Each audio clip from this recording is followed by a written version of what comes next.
Лучшие учителя Коми получат по 100 тысяч рублей. В республике завершился конкурс на получение денежного поощрения педагогов.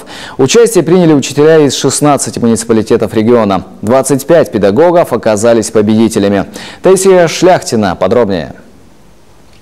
Инна Валентиновна к конкурсу учителей стала готовиться заранее. Признается, самое сложное было, как это ни странно, правильно и доступно описать заслуги. Строгая комиссия оценивала и уровень обученности детей, и качество их знаний, а также работу педагога как классного руководителя и как учителя своих дисциплин. Чтобы оказаться в числе победителей в такой конкурентной борьбе, требуется максимальная самоотдача, а еще работа над достижениями учеников.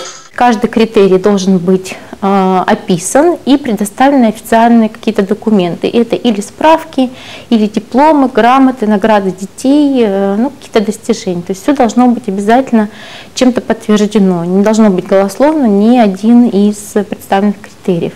Делается достаточно большая трудоемкая работа, очень много времени она занимает. Таких инвестиций в педагогический состав региона с каждым годом все больше. Правда, соответствовать и трудиться нужно усердно.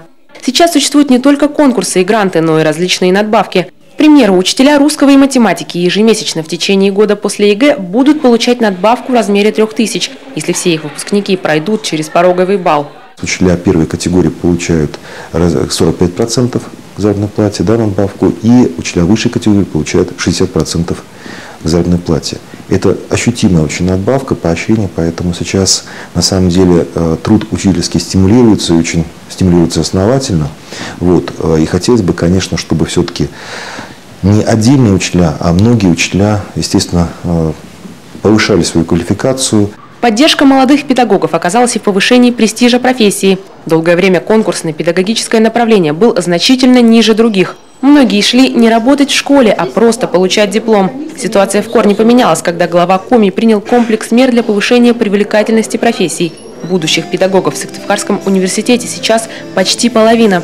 Большая часть из них, как правило, работает именно в школе, поэтому показатель СГУ – один из лидеров России. Выпускники именно прошлого года, наверное, как раз пошли, 83% пошли работать в саму школу. То есть я вам хочу сказать, что это самый высокий показатель сегодня у нас в университете с точки зрения работы по профессии. То есть не просто, скажем, где-либо работают, а именно по профессии, именно педагогическое направление. Причем скачок произошел сразу более чем на 20% в этом показателе. Итоги республиканского конкурса будут подведены в День учителя. Тогда же 25 победителей получат заслуженные денежные поощрения. Таисия Шляхтина, Олег Костромин, телеканал Юрган, Сыктывкар.